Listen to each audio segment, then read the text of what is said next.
बिस्मिल्लाहिर्रहमानिर्रहीम। अस्सलाम वालेकुम डियर स्टूडेंट्स, उम्मीद है आप सब लोग खैरियत से होंगे। आज हमने यूनिट नंबर 3 के न्यूमेरिकल सॉल्व करने। पहले हमने यूनिट नंबर 1 के सॉल्व किए हुए, यूनिट नंबर 2 के सॉल्व किए हुए, और जो यूनिट नंबर 1 और 2 सॉल्व किए उसमें हमने पहले स्टेटमेंट्स लिखी थी। जैसे यहाँ पर लिखा था हमने मैच ऑफ द ऑब्जेक्ट। और अगर आप ब्रिलियंट हैं और आप चाहते हैं कि आपके बहुत अच्छे नंबर आए तो फिर तो आपको वही वाला मेथड फॉलो करना चाहिए। और फिर मैंने ये कहा था कि जो मीडियोकर और स्लो लर्नर्स हैं वो इस वाले फॉर्मूले को भी अप्लाई कर सकते हैं, यानी सिर्फ सिंबल्स लिखें इंस्टेड ऑफ राइटिंग स्टेटमेंट्स। तो हमने यहाँ पर न्यूमेरिकल नंबर 3.1 से कुछ इंफॉर्मेशन लिखी। स्टेटमेंट ऑफ द न्यूमेरिकल क्या है? अ 10 kg ब्लॉक। अगर आपको ये समझना है कि ये कौन सी क्वांटिटी, चैप्टर नंबर 1 में हमने एक टेबल पढ़ा हुआ है बेस क्वांटिटीज का, जिसमें 7 बेस क्वांटिटीज मेंशन है, लेंथ, मास, टाइम। अब उसमें मास भी एक बेस क्वांटिटी और उसका हमने ऐसे यूनिट भी याद किया हुआ है। मास का ऐसे यूनिट होता है किलोग्राम। तो हमें यहां से भी आइडिया हो जाएगा that this is a base quantity. फिर उसके बाद न्यूटन, ये हमने चैप्टर नंबर 2 के स्टार्ट में डेफिनेशन पढ़ी थी।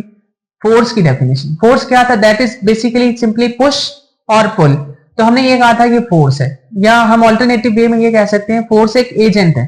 कौन सा एजेंट है?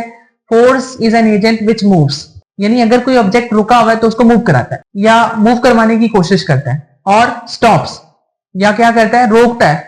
और tends to stop the motion of a body, या कोई ऑब्जेक्ट जो मूव करता हुआ आ रहा है उसकी मोशन को रोकने की कोशिश करता है। तो ये फोर्स, यानी हमने चैप्टर नंबर 1 से ये सीखे कुछ यूनिट्स, फिर हमने चैप्टर नंबर 2 के स्टार्ट में ये पढ़ा फोर्स के बारे में, फिर ये टाइम, इसका ऐसा यूनिट, फिर अगेन हम चैप्टर नंबर 1 में चले गए, वहां से हमें पता चला था सेकंड में।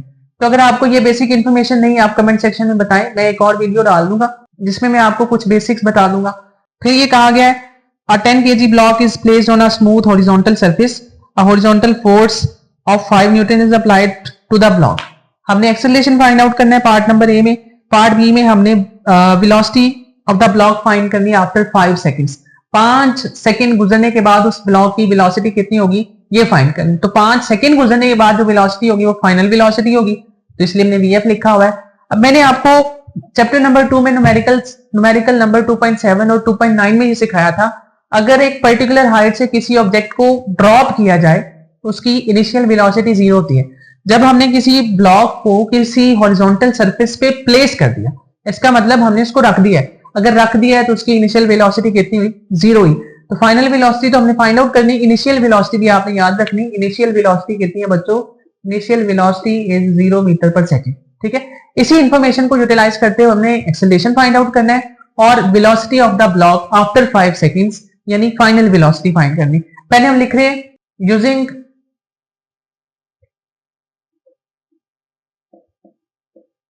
Newton's second law. Second law of motion के अकॉर्डिंग एफ किसके बराबर होता है बच्चों? F is equal to M A. हमें यहाँ पर फोर्स की वैल्यू बताएगी कितनी है? 5। तो हमने यहाँ पे लिखा 5। मैस हमें बताया हुआ है, मैस इज गिवन एज 10, तो हमने यहाँ पे 10 लिखा इंटू ए।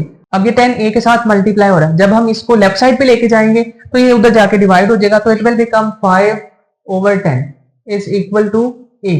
अब इसके बाद बड़ा सिंपल सा काम है, या तो आप कैलकुलेटर ले लें, 5 को 10 से डिवाइड कर दें तो हमें 0.2 आंसर मिल जाएगा, या थोड़ी सिंप्लीफिकेशन कर लें, 5 1 5 5 2 10। हम इसको यूं लिख सकते हैं 1/2 इज इक्वल टू ए, और ए इज इक्वल टू 1/2। 1 को 2 से डिवाइड करेंगे यानी हाफ है, 0.5 मीटर पर सेकेंड स्क्वायर। ये हमने एक्सेलरेशन की वैल्यू फाइंड आउट कर ली। अब ये जो फाइंड कर लिया है और जो दिया हुआ है इसको इस्तेमाल करते हुए हमने velocity of the block after 5 seconds find कर ली। अब पार्ट नंबर बी, अब देखिए फाइनल वेलोसिटी फाइंड करनी है तो हम first equation of motion use कर सकते हैं। तो हम यहाँ पे मेंशन कर रहे हैं using first equation of motion. First equation क्या है बच्चों? Vf is equal to Vi plus AT। अब देखिए फाइनल वेलोसिटी तो हमने फाइंड आउट करनी, इस इनिशियल वेलोसिटी की वैल्यू कितनी है? 0 है, तो हम यहाँ पे 0 लिख रहे हैं, प्लस एक्सेलरेशन कितना फाइंड आउट कर लिया? 0.5 फाइंड कर लिया, और टाइम कितना दिया? 5 सेकेंड्स दिया हुआ है।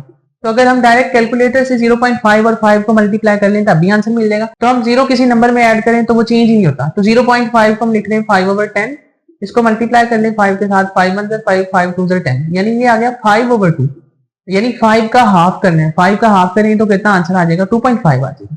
तो हमने यहाँ पे लिखा 2.5, क्योंकि वेलोसिटी है तो इसका ऐसा यूनिट होगा मीटर पर सेकेंड। ठीक है, तो ये बड़ी आसानी से हमने सिंप्लीफाई कर लिया। पहले Newton second law of motion जिसके according F is equal to M A होता है, फिर हमने फर्स्ट इक्वेशन ऑफ मोशन लिखी, Vf is equal to VI plus AT, हमने सिर्फ वैल्यूज रिप्लेस कर ली। आप इसके बाद भी डायरेक्ट आंसर लिख सकते हैं 2.5, कैलकुलेटर से मल्टीप्लाई कर ली, ठीक है जी। तो ये हमने न्यूमेरिकल नंबर 3.1 सॉल्व कर लिया। लास्ट में अगर चाहें तो हम एक रिजल्ट की हेडिंग लिख सकते हैं, रिजल्ट।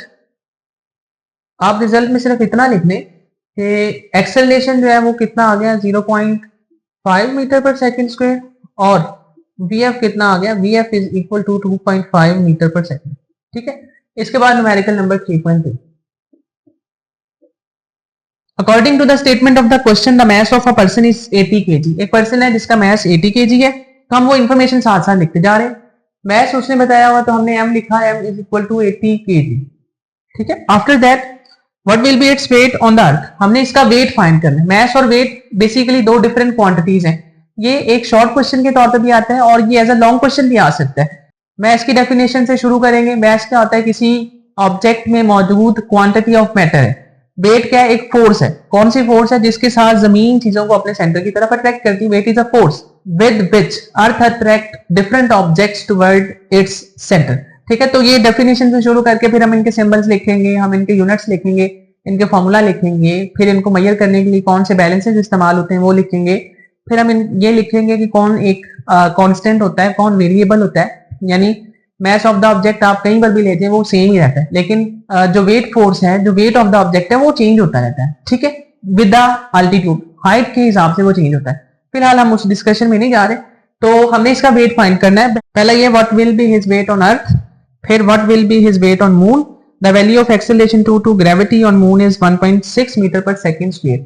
तो हम small g gravity on moon लिख रहे हैं, ये दिया हुआ है 1.6 मीटर पर सेकंड स्क्वायर, और हमें ग्रेविटेशनल एक्सेलरेशन यानी ग्रेविटी ऑन अर्थ ये हमें पहले से पता है, हमने फ्री फॉल एक्सेलरेशन वाला टॉपिक पढ़ा हुआ है। तो हम यहाँ पे लिख रहे हैं ग्रेविटी ऑन अर्थ। इन दोनों में डिफरेंशिएशन करने के लिए मैंने m लिखा है ग्रेविटी ऑन मून, मैंने e लिखा है ग्रेविटी ऑन अर्थ। वो कितनी होती है बच्चों, 10 मीटर पर सेकंड स्क्वायर। तो हमने क्या फाइंड करना है, हमने सिर्फ फाइंड आउट करना है वेट। कहाँ पे फाइंड करना है, वेट ऑन अर्थ कितना होगा, मैंने साथ में e लिख दिया है ताकि आसानी रहे, और वेट ऑन मून कितना होगा ये हमने फाइंड आउट करना है। फिर हम यहाँ पे कैलकुलेशन की हेडिंग लगा ली।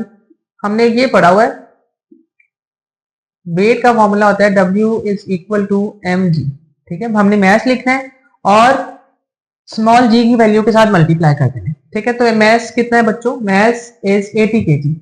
पहले हम वेट ऑन अर्थ फाइंड कर लेते हैं, तो इसको मैं e लिख देता हूँ और इधर भी e लिख देता हूँ।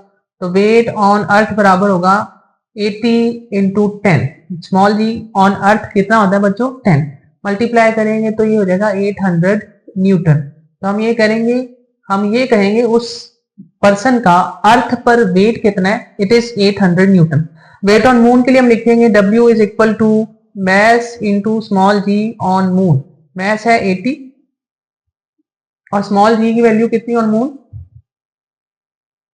1.6। अब इनको हम कैलकुलेटर से मल्टीप्लाई कर लेते हैं, जो आंसर आएगा वो लिख देंगे।